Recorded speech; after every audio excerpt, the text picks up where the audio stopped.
Hey, Connection Group leaders, just wanted to give you a little preview on Genesis 3 as I'll be teaching it this Sunday, and a little preview for Connection Groups coming up next week.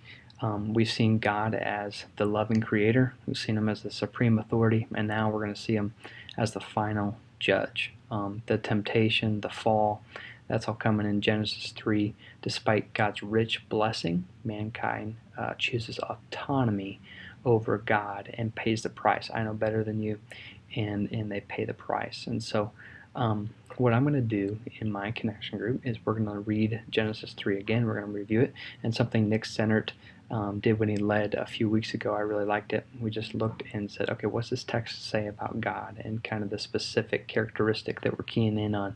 And so we're going to ask, what's it say about God as the final judge, and have people observe that and talk through that, get it going.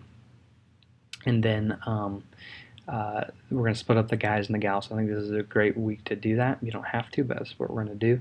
We're going to ask, first question, what subtle, crafty, not so evident lies are you tempted to believe? I'm going to lead out in that and share some lies that I've been believing and get that going and talk about that. Just be open and real. And then I want to also talk specifically about this question: how do you specifically pass the blame for your sin on, like Adam and Eve did? You know, they didn't own their sin. They blamed it on each other. In fact, Adam blamed it on God as well.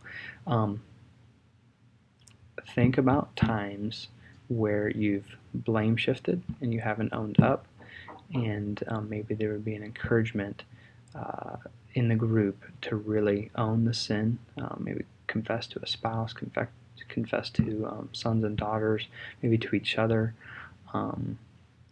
So what lies are you tempted to believe, and how are you specifically tempted to blame shift and pass that blame on to others, and not really own your sin? So and then we're going to talk about 3 to 5 practical ways that we can overcome temptation.